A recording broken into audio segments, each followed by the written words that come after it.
Hey, Assalamualaikum warahmatullahi wabarakatuh. Eh, Perkenalkan, nama saya Rahmat Pratama Putra dengan NIM L0212211072. Eh, di kesempatan kali ini saya ingin mempresentasikan eh, salah satu tugas pengganti dengan judul tugas saya yaitu Teknik Rehabilitasi Coral Reef atau terumbu karang.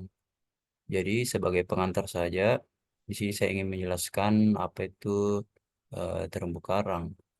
Jadi, terumbu karang adalah sekumpulan hewan karang yang berada dalam simbiosis dengan tumbuhan alga, zooxanthella, dan termasuk dalam filum Cnidaria kelas Anthozoa.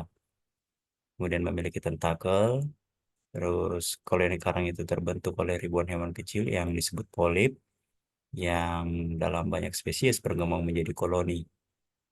Terumbu karang memiliki bentuk unik dan warna beraneka rupa serta mampu menghasilkan CO2 atau zat kapur. Terus menjadi habitat bagi berbagai spesies mulai dari tumbuhan laut, hewan laut, dan mikroorganisme laut lainnya.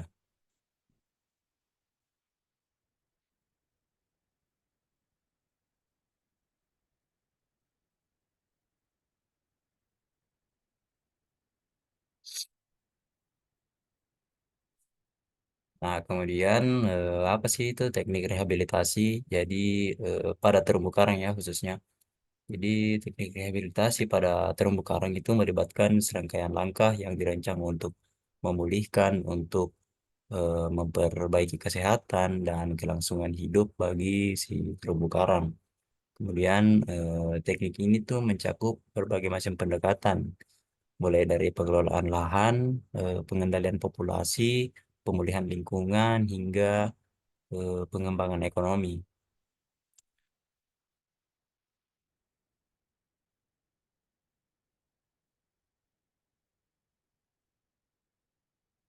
Ya, ya dapat kita lihat di sini tuh terumbu karang terbagi menjadi dua, ada yang bagus dan rusak tergantung kondisinya. Ini termasuk dalam lingkup kesehatan ya. Nah, dapat kita lihat pada kondisi yang bagus itu terbagi lagi menjadi tiga. Ada yang sehat dan tidak sehat. Kemudian ada yang terpolusi. Nah, kondisi yang bagus pada bagian sehat, khususnya pada kualitas perairannya itu biasanya direkomendasikan untuk dilakukan konservasi. Karena kan kondisinya itu cukup layak ya. Eh, karena kondisinya yang bagus dan sehat itu sangat layak untuk dilakukan konservasi agar terus berkelanjutan. Kemudian untuk eh, kualitas bagus dan terpolusi itu diperlukan atau direkomendasikan untuk dilakukan perbaikan pengelolaan. Jadi di sini mungkin ada stakeholder atau instansi yang bertanggung jawab atas perbaikan atas pengelolaan pada terumbu karang yang terpolusi. Nah, sama juga pada bagian tidak sehat itu diperlukan perbaikan pengelolaan. Terus untuk kondisi yang rusak, dia juga terbagi menjadi tiga, sehat, terpolusi, dan tidak sehat. Kalau tidak sehat, biasanya itu tidak diperlukan eh, restorasi karena kondisinya yang sudah tidak terlalu memadai. Eh, Biasanya mulai dari kualitas perairannya ataupun lingkungan dari terumbu karang tersebut yang sudah tidak mendukung untuk si terumbu karang ini berkembang, biasanya itu tidak dilakukan restorasi.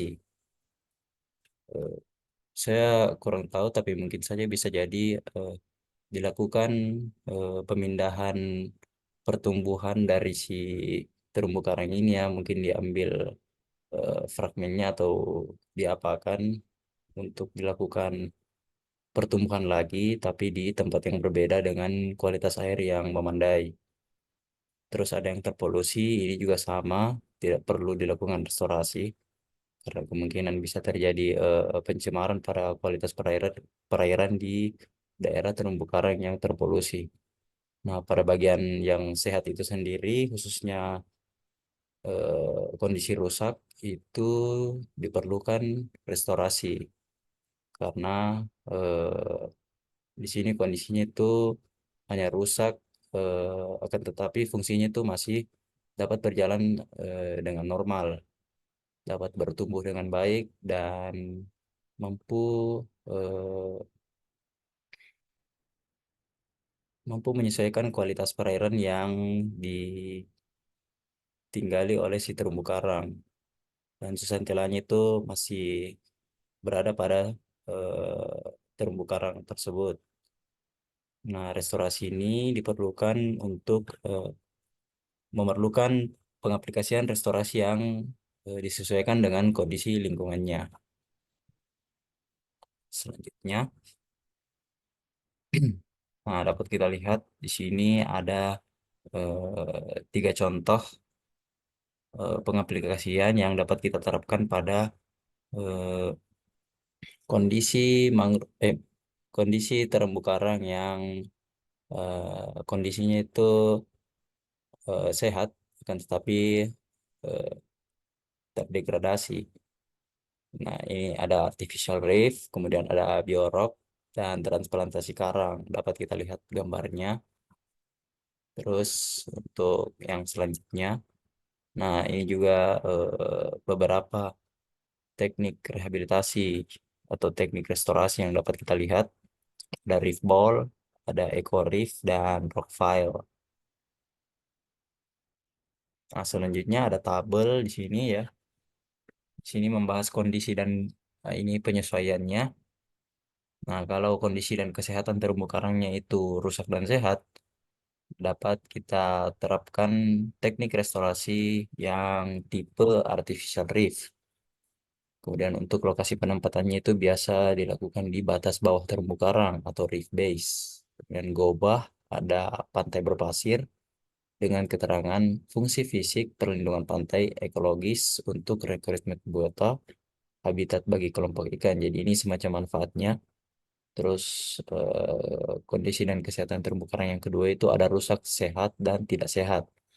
Nah, itu juga bisa dilakukan restorasi. Ya, seperti yang ada di tabel, teknik restorasi yang diterapkan itu biorok. Nah, untuk lokasi penempatannya itu berada di dasar substrat berpasir. Nah, manfaatnya ataupun keterangan yang diperlukan ada dibutuhkan tenaga listrik atau panel solar cell yang dialiri ke biorok itu ya. Kemudian akresi mineral kapur eh, berfungsi mempercepat pertumbuhan karang. Nah, ini mungkin berdasarkan keterangan ini yang mendukung pertumbuhan dari si mangrove, pertumbuhan dari si terumbu karang ini eh, dapat dipercepat ya oleh tenaga listrik. Kemudian kondisi dan terumbu karang yang ketiga ada rusak sehat. Eh, Teknik restorasi yang diaplikasikan itu transplantasi karang. Jadi terumbu karang yang rusak dan substrat berpasir eh, dekat terumbu karang. Nah, itu lokasi penempatannya, keterangannya ya, untuk tujuan rehabilitasi dan budidaya karang hias sebagai nilai tambah ekonomis ya. Kemudian ada rusak sehat, itu yang keempat, menggunakan teknik restorasi eco reef, biasanya ditempatkan pada substrat yang berpasir. Keterangannya menyediakan substrat untuk penempelan larva karang. Kemudian yang kelima, rusak, tidak sehat, itu menggunakan reef ball. Sama seperti lokasi penempatan eco reef, dia menggunakan juga substrat yang berpasir. Nah, dibutuhkan kapal ponton yang besar untuk mengangkut reef ball ke daerah yang dituju. Jadi biasanya ini mungkin reef ball ini digunakan untuk skala yang cukup luas karena diperlukan kapal dan reef ball ini juga kan bentuknya seperti bola dan seperti di semen ya, karena bentuknya yang seperti bola dan sangat berat, sehingga diperlukan kapal ponton yang besar untuk mengangkut rival tersebut.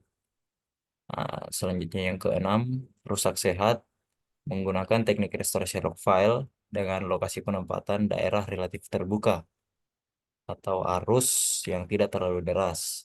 Nah, tumpuk keterangannya, tumpukan batuan akan menjadi apa itu? Penghalang, gelombang, dan substrat bagi biota terumbu karang. Ya, mungkin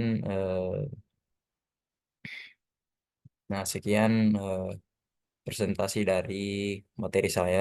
Apabila terdapat banyak sekali kekurangan dari video ini, eh, mohon dimaafkan dan kiranya dapat menjadi eh, evaluasi saya untuk lebih baik ke depannya. Terima kasih. Assalamualaikum warahmatullahi wabarakatuh.